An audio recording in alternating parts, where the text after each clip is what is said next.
नमस्कार साथियों, स्वागत है एक बार फिर से आप सबका सरस्वती एजुकेशनल ग्रुप के यूट्यूब चैनल पर। तो दोस्तों, आज अपन बात करने वाले हैं पशुओं का वर्गीकरण। क्या बात करेंगे आज, किसके बारे में बात करेंगे? आज अपन बात करेंगे पशुओं का वर्गीकरण के बारे में बात करेंगे कि पशुओं को किस प्रकार से वर्गीकृत किया गया है, किसके आधार पर वर्गीकरण किया गया है पशुओं का, उसके बारे में अपन बात करेंगे। अगर अपन बात करते हैं पशुओं का वर्गीकरण, तो एक तो होता है साइंटिफिक वर्गीकरण, जिसमें पशुओं को जगत संघ वर्ग गण कुल वंश जाति के अनुसार वर्गीकृत किया गया। और अगर दूसरा वर्गीकरण की बात करें तो पशुओं को है जो आमाशय के आधार पर वर्गीकृत किया गया। किसके आधार पर? आज अपन जो पशुओं का वर्गीकरण देखेंगे वो किसके आधार पर देखेंगे? पशुओं का वर्गीकरण देखेंगे आमाशय के आधार पर। किसके आधार पर देखेंगे? आमाशय के आधार पर। आमाशय के आधार पर पशुओं को कितने भागों में वर्गीकृत किया गया है, कौन कौन से है, उनके बारे में अपन चर्चा करेंगे। तो अगर अपन आमाशय के आधार पर पशुओं का वर्गीकरण देखें, उससे पहले अपन देखेंगे कि आमाशय के कितने भाग होते हैं। क्या देखेंगे? आमाशय के भाग, कि पशुओं का जो आमाशय होता है उस आमाशय के कितने भाग होते हैं। अगर अपन पशुओं के आमाशय की भागों की बात करें तो कुल 4 भाग होते हैं। कितने भाग होते हैं? 4 भाग होते हैं। कौन कौन से है उसके बारे में अगर बात करें तो पहला होता है रूमेन। पहला कौन सा भाग है? रूमेन। पहला भाग है वो है रूमेन। दूसरा भाग है वो है रेटिकुलम। रेटिकुलम। तीसरा भाग है वो है ओमेजम। ओमेजम। और चौथा भाग है वो है एबोमेजम। कौन सा भाग है? एबोमेजम। पशुओं का आमाशय है वो सामान्य 4 भागों में वर्गीकृत किया गया है। कितने भागों में वर्गीकृत किया गया है? 4 भागों में वर्गीकृत किया गया है। रूमेन, पहला है रूमेन, दूसरा है रेटिकुलम, तीसरा है ओमेजम और चौथा है वो कौन सा है? एबोमेजम। तो पहले बात क्वेश्चन तो यहाँ से भी उठ सकता है कि पशुओं के आमाशय कितने भागों में वर्गीकृत किया गया? 4 भागों में वर्गीकृत किया गया, ध्यान रखना है अपन को। अब बात करते हैं अपन रूमेन की। रूमेन की क्या विशेषता है? रूमेन भाग है जो आमाशय का सबसे बड़ा भाग है। क्या? आमाशय का सबसे बड़ा भाग है। रूमेन भाग है जो आमाशय का सबसे बड़ा भाग है। सबसे बड़ा भाग है ये, लगभग आमाशय का 80% भाग बनाता है। कितना बनाता है? आमाशय का लगभग 80% भाग बनाता है और आमाशय का सबसे बड़ा भाग है। उसके बाद में अगर बात करें इसके कार्य की बात करें तो कार्य क्या है इसका?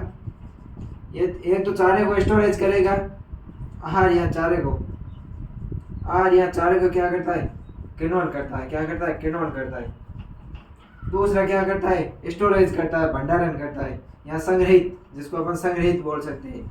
ये क्या करता है कि जो रूमेन है वो क्या करता है? चारे या आहार का किण्वन करता है। और दूसरा क्या करता है कि ये संग्रहित करता है। किसको करता है? चारे या आहार को क्या करता है? संग्रहित करता है। और इसके अगर अपन पीएच की बात करें तो सामान्य तो पीएच होता है इसका वो होता है 5.8 से 6.8। पीएच कितना होता है? 5.8 से 6.8 होता है जो इसका रूमेन का पीएच होता है। अगर दूसरी बात करें रेटिकुलम, किसकी बात करें अपन? रेटिकुलम की बात करें तो यह सबसे छोटा भाग होता है। आमाशय का सबसे छोटा भाग, सबसे छोटा भाग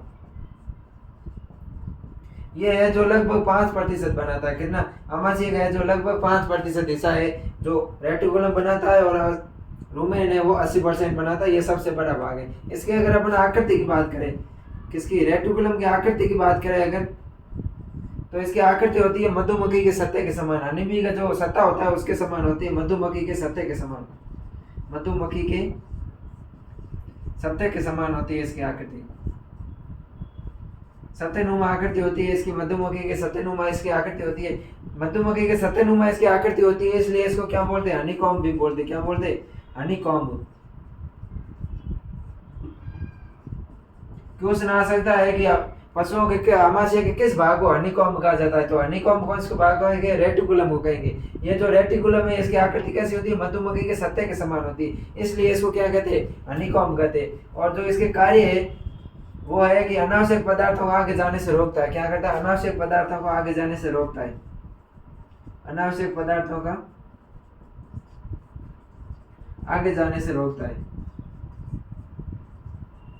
अनावश्यक पदार्थों को आगे जाने से रोकता है। कोई अनावश्यक पदार्थ है जैसे कोई सुई हो गई, कोई कील हो गई, या कोई कांच का टुकड़ा है जो चारे के अंदर है, पशु वशु खा जाते हैं, तो वो कहाँ रुकेंगे? वो रुकेंगे रेटिकुलम के अंदर। रेटिकुलम की आकृति कैसी होती है? मधुमक्खी के सत्यनुमा होती है। तो उसके जो छोटे छोटे कॉलम बने होते हैं उसके अंदर जो अनावश्यक मटेरियल है वो उसके अंदर जम जाता है या रुक जाता है। और इसके अलावा दूसरा अगर कार्य की बात करें तो ये चारे या भोजन को पीसने का कार्य करता है। क्या करता है? चारे या भोजन को पीसने का कार्य करता है।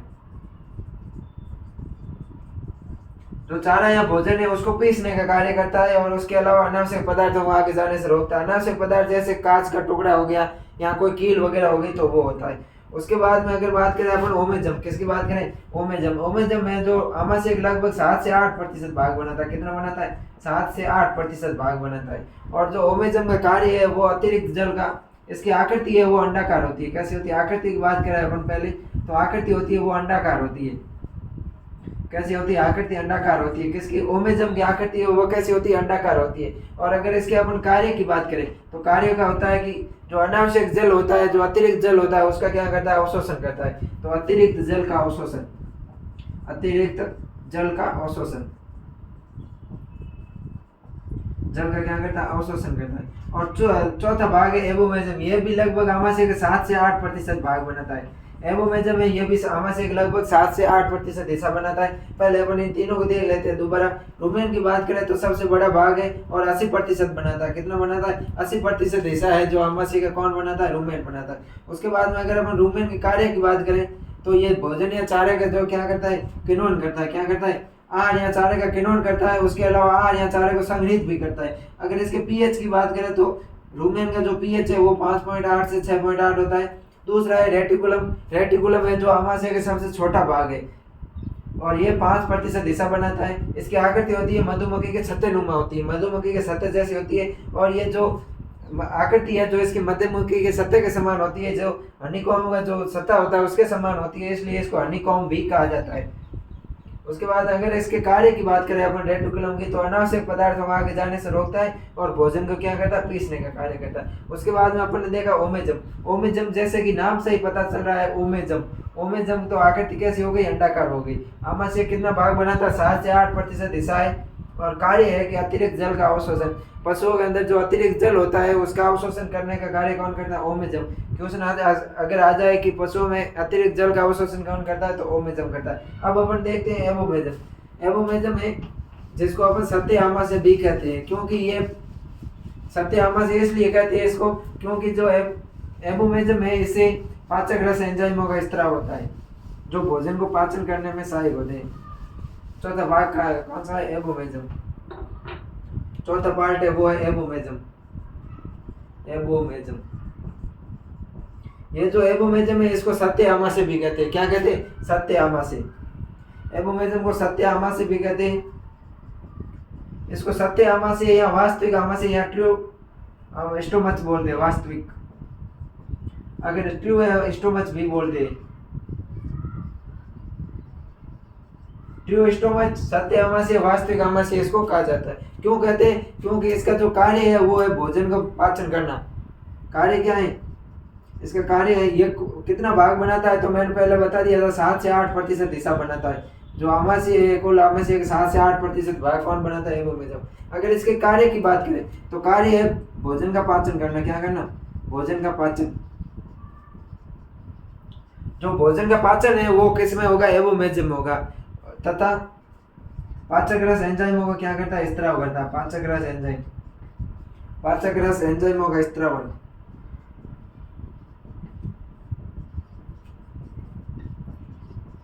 पाचक रस एंजाइमों का स्त्रावन या भोजन का पाचन करने का कार्य कौन करेगा? एबोमेजम करेगा। एबोमेजम के अंदर जो एबोमेजम की सतह है वहां से ऐसे रसायन या ऐसे जो हार्मोन स्त्रावित होंगे जो भोजन को क्या करेंगे? पाचन में सहायक होंगे। तो एबोमेजम को क्या कहते हैं? सत्य या वास्तविक आमाशय भी कहते हैं। अब अपन देखते हैं इनका वर्गीकरण कि आमाशय के 4 वर्गों में देख लिया अपन ने, रूमेन, रेटिकुलम, ओमेजम, ओमेजम और एबोमेजम। अब देखते हैं इनको आमाशय के आधार पर किस प्रकार से विभाजित किया गया है। अब अपन देखेंगे इनका वर्गीकरण। अगर अपन बात करें कि आमाशय के आधार पर वर्गीकरण, तो आमाशय के आधार पर वर्गीकरण की बात करें तो पशुओं को 3 भागों में बांटा गया है। कितने भागों में बांटा गया है? पशुओं को 3 भागों में बांटा गया है।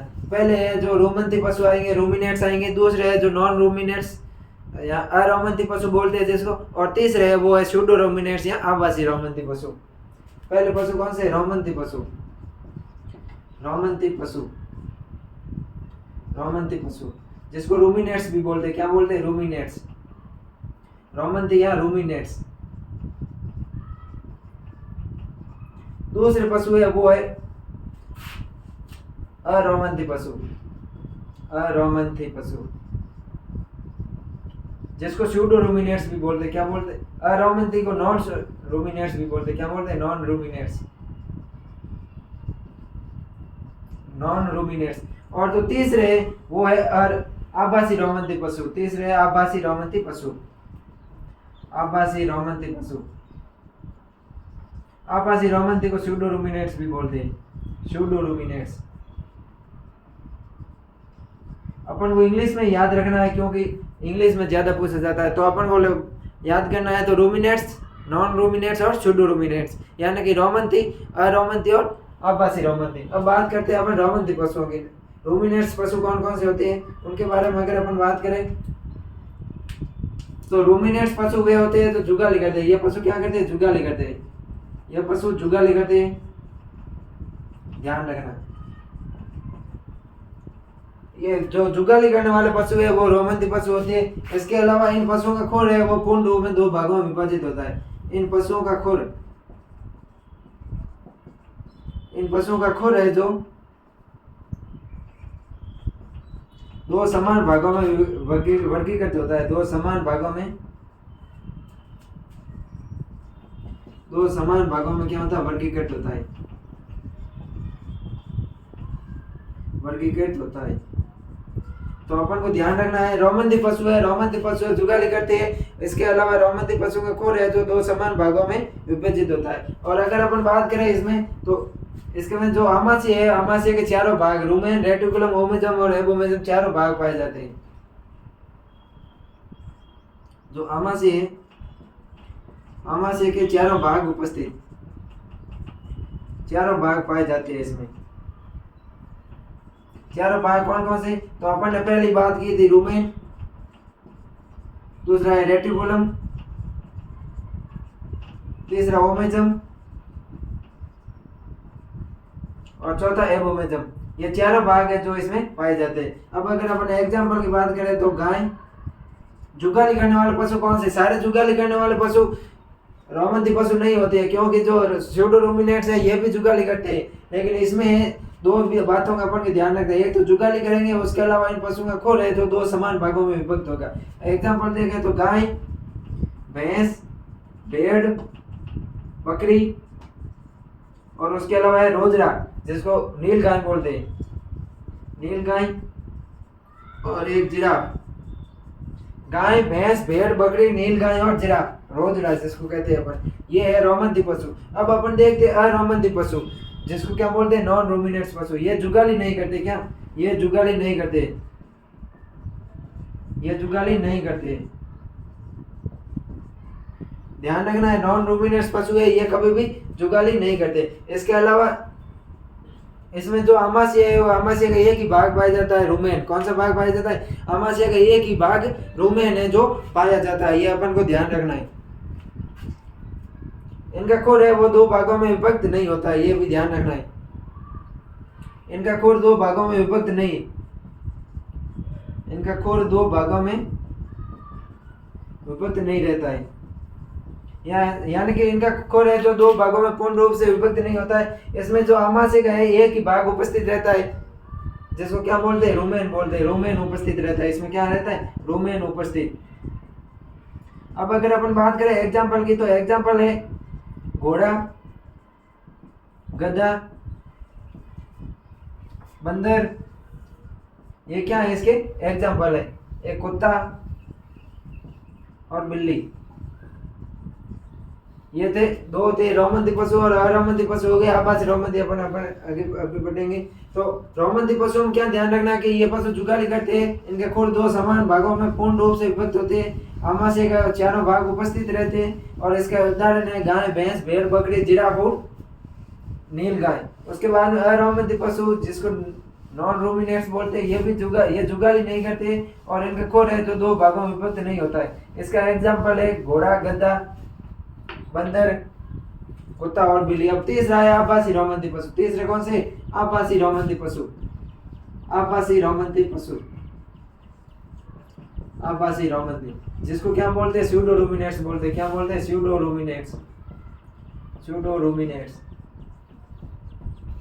इनके जो आमाशय के 3 भाग उपस्थित रहते हैं, 1 भाग अनुपस्थित होता है। जो है ये पशु भी जुगाली करते हैं, लेकिन इनका आमाशय का